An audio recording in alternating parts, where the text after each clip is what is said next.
क्या तुम्हें भी पढ़ते समय चीजें समझ में आ जाती थी और क्वेश्चन भी लग जाते थे, लेकिन जब तुम मॉक टेस्ट देते थे उस टाइम पर माइंड पूरी तरह से ब्लैंक हो जाता था और ऐसा लगता है कि कुछ याद ही नहीं आ रहा, और जिससे टेस्ट में काफी कम नंबर आते हैं और बहुत ही ज्यादा डिमोटिवेटेड फील होता है कि भैया क्या मेरा नीट में सिलेक्शन हो पाएगा, क्या मैं मेडिकल कॉलेज जा पाऊंगा। तो hey everyone, once again welcome back to my channel. This is Harshad Kumar, a second year MBBS student at All India Institute of Medical Sciences Raebareli. तो जैसा कि मैंने बताया, मेरी कंडीशन भी आप लोग की ही तरह थी। जब मैंने 12th क्लास स्टार्ट किया था तब मैं क्वेश्चन लगाता था, चीजों को समझता था, लेकिन तब भी स्टार्टिंग में मॉक टेस्ट में नंबर नहीं आते थे, तो मुझे भी काफी ज्यादा डिप्रेशन फील होता था।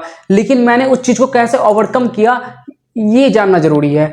और काफी स्टूडेंट्स मुझे मैसेज भी कर रहे थे कि भैया मैं चीजों को काफी अच्छी तरह से पढ़ लेती हूँ लेकिन मेरे नंबर नहीं आते। या फिर कुछ स्टूडेंट्स ये भी कह रहे थे कि भैया टेस्ट के सिलेबस में प्रीवियस चैप्टर्स भी आते हैं तो उनका रिवीजन करने का हमें टाइम मिल नहीं पाता, तो उनको रिवाइज कैसे करूं। तो आज की वीडियो में हम यही जानेंगे कि टेस्ट से पहले प्रिपरेशन कैसे की जाती है, क्योंकि टेस्ट के बाद एनालिसिस कैसे करनी है। इस चीज की वीडियो पूरी यूट्यूब पे अवेलेबल है कि अपनी एक मिस्टेक कॉपी बना लो, उसको बार बार रिवाइज करो, ये चीजें सब बताते हैं। लेकिन टेस्ट से पहले हम कैसे रिवाइज करें कि टेस्ट में हम ज्यादा स्कोर कर पाए, ये चीज जानना भी बहुत ही ज्यादा जरूरी है, जिसपे बहुत ही कम लोग बात करते हैं। तो चलिए इसी के साथ वीडियो को स्टार्ट करते हैं। तो सबसे पहला पॉइंट आता है सिलेबस का रियली में कंप्लीट ना होना।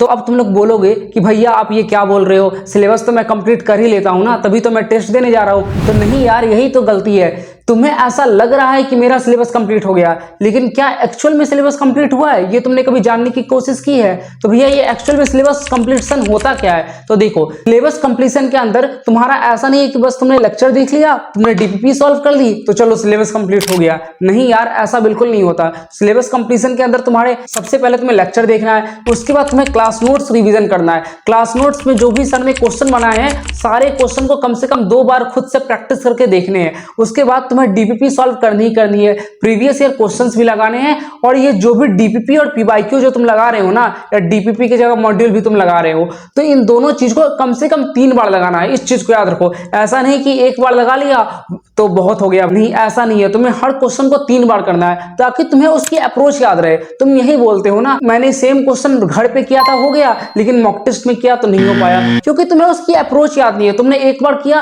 तुम्हें लग गया कि हाँ मुझे क्वेश्चन आता है, लेकिन क्या क्वेश्चन वो तुम्हें रियली में आता है? नहीं, रियली में नहीं आता। तुम्हें उस क्वेश्चन को तब तक सॉल्व करना है जब तक तुम्हें उसकी अप्रोच याद ना हो जाए। अप्रोच पे फोकस करो। तो क्वेश्चन देखते ही तुरंत माइंड में क्लिक करना चाहिए कि हाँ ये क्वेश्चन जो है वो मैंने उस डीपीपी में सॉल्व किया हुआ था, वो सिमिलर टाइप का ही क्वेश्चन है। बिल्कुल सेम तो नहीं होगा लेकिन सिमिलर तो होगा। तो तुम्हें इस चीज पर फोकस करना है। यहाँ पर कुछ स्टूडेंट्स ऐसे भी होंगे जिन्होंने अभी तक एक भी मॉक टेस्ट नहीं दिया है, तो उनके लिए मैं क्या ही बोलूं। जितनी जल्दी हो सके उतनी जल्दी जाकर मॉक टेस्ट ज्वाइन कर लो, वही तुम्हारे लिए सबसे बेटर होने वाला है। क्योंकि अभी नीट में इतना कंपटीशन बढ़ चुका है कि अगर तुम मॉक टेस्ट नहीं दोगे, अपनी मिस्टेक्स को आइडेंटिफाई नहीं करोगे, उस पर काम करना स्टार्ट नहीं करोगे, तब तो सिलेक्शन यार बिल्कुल भी नहीं हो। तो चाहे अगर तुम ऑफलाइन प्रिपेयर कर रहे हो या ऑनलाइन प्रिपेयर कर रहे हो, तुम जितनी ज्यादा टेस्ट सीरीज दे सको उतना तुम्हारा बेनिफिट होगा, क्योंकि तुम्हें उससे उतनी ही ज्यादा चीजें रिवाइज करने का मौका मिलेगा, अपनी मिस्टेक्स को इंप्रूव करने का मौका मिलेगा। अभी मुझे काफी ज्यादा स्टूडेंट्स के ये मैसेज आ रहे थे कि भैया जो मैं कोचिंग में टेस्ट देता हूं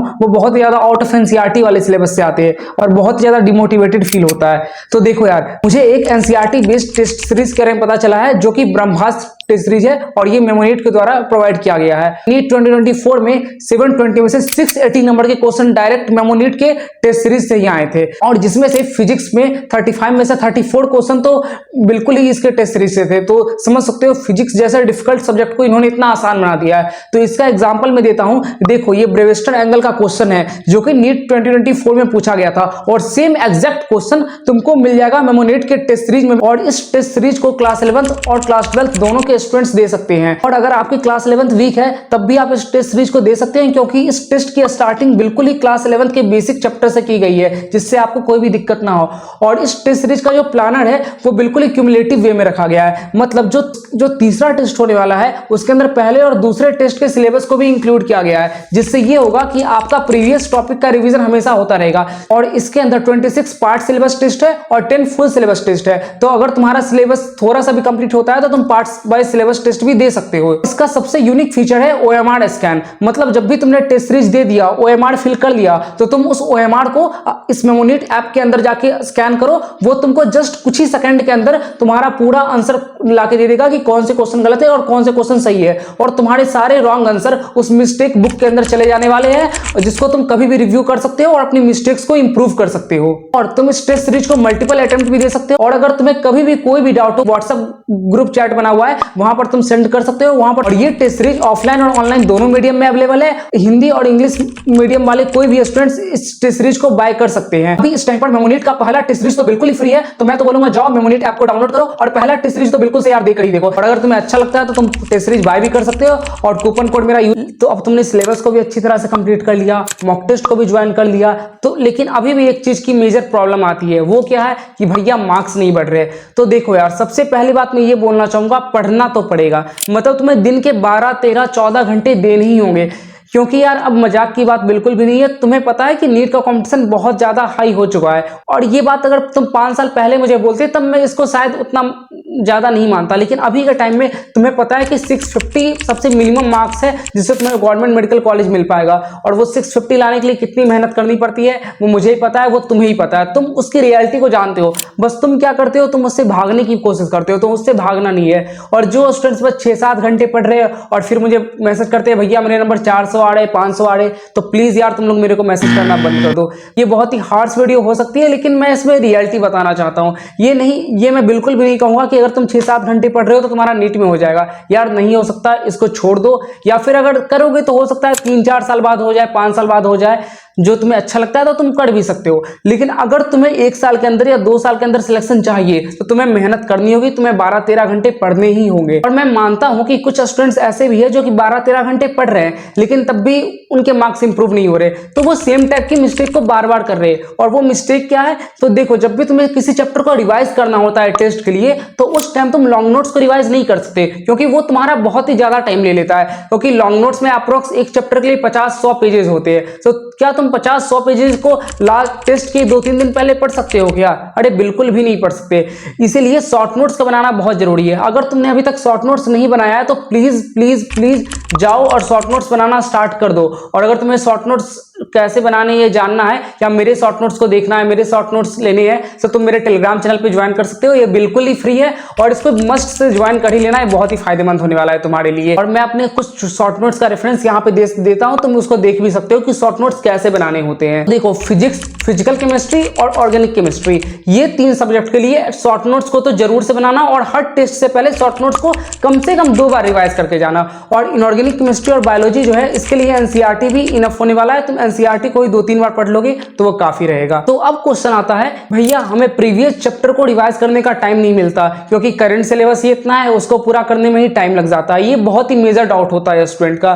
तो देखो, इसके लिए ये बोलना चाहूंगा कि टाइम कभी मिलता नहीं है यार, उस टाइम को निकालना पड़ता है।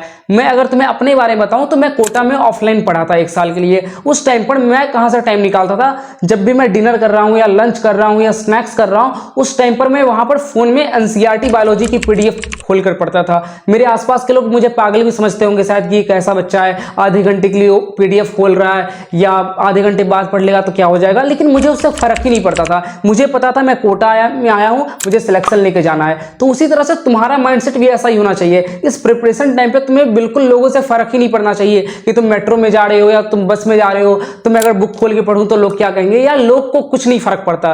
तुम्हें सिलेक्शन चाहिए, तुम्हें डॉक्टर बनना है तो तुम्हें ही मेहनत करनी होगी। अगर तुम सिलेक्ट हो जाओगे तो वही लोग तुमको आके बधाई भी देंगे कि हाँ मुझे पता था यार तेरा हो जाएगा। इसलिए जस्ट फोकस ऑन योरसेल्फ। तो इसी तरह से टाइम, थोड़ा टाइम निकाल कर ही रिवीजन किया करो। दिन के अगर तुम 1-1.5 घंटे भी निकाल पाते हो ना तो तुम रिवीजन आराम से कर लोगे। और संडे का टाइम आया, संडे के टाइम को रिवीजन कर दो। संडे को टाइम को 5-6 घंटे ज्यादा मिल जाएंगे।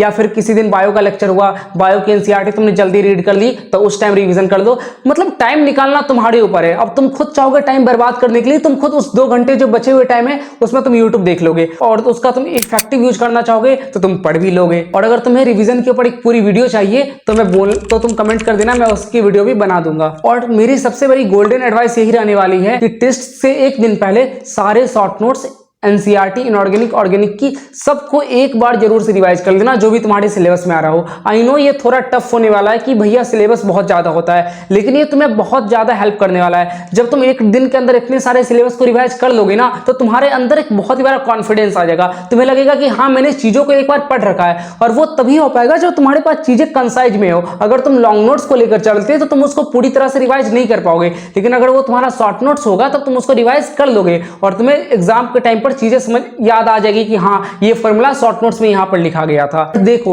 इन सब चीजों के बाद भी कई बार ऐसा होगा कि तुम्हारे मॉक टेस्ट में इतने अच्छे मार्क्स नहीं आ पाएंगे। तुम्हें लगेगा यार कि मैंने तो इस बंदे से ज्यादा पढ़ाई की थी, लेकिन तब भी मेरे इससे मार्क्स कम आ रहे थे। मुझे भी काफी हद तक ये लगता था अपने टाइम पर, और मुझे काफी ज्यादा डिमोटिवेटेड फील होता था कि यार मैंने इतनी मेहनत की तब भी मेरे नंबर 500 ही क्यों आ रहे या 400 ही क्यों आ रहे। तो देखो उस टाइम पर एक चीज हमेशा याद रखना, मॉक टेस्ट के मार्क्स कभी भी नीट के मार्क्स के इक्वल नहीं होते, दोनों ही बिल्कुल ही अलग चीज है। तुम्हारे मॉक टेस्ट का बस यही मतलब है कि तुम्हारे जो भी टॉपिक्स गलत हो रहे हैं, जो भी तुम्हारे वीक एरिया है, उसको तुम इंप्रूव कर सको। ये नहीं कि तुम्हारे मॉक टेस्ट के नंबर अगर 400 आ रहे हैं तो नीट में ही 400 आएंगे। अरे यार अभी 400 आ रहे हैं, अभी 8 महीने बचे हुए हैं, तुम 8 महीने बहुत ही ज्यादा मार्क्स इंप्रूव कर सकते हो। मैंने कई सारे ऐसे स्टूडेंट्स को देखा है जो 8 महीने पहले 300-400 नंबर ला रहे होते हैं और नीट के टाइम पर 650 तो क्या इवन 700 प्लस स्कोर भी कर लेते हैं। तो सब कुछ ही पॉसिबल है यार, मैं बिल्कुल ही मजाक में नहीं कर रहा, ये बिल्कुल ही रियलिटी बात है, बट तुम्हें मेहनत करना पड़ेगा, इस चीज को याद रखना। तो इसी के साथ इस वीडियो को मैं समाप्त करता हूं। आई होप कि तुम्हें ये वीडियो पसंद आई होगी, तो प्लीज इस वीडियो को लाइक कर देना और चैनल को सब्सक्राइब तो कर देना। तब तक के लिए मिलते हैं नेक्स्ट वीडियो में। पढ़ते रहो, मचाते रहो। Love you all, bye bye.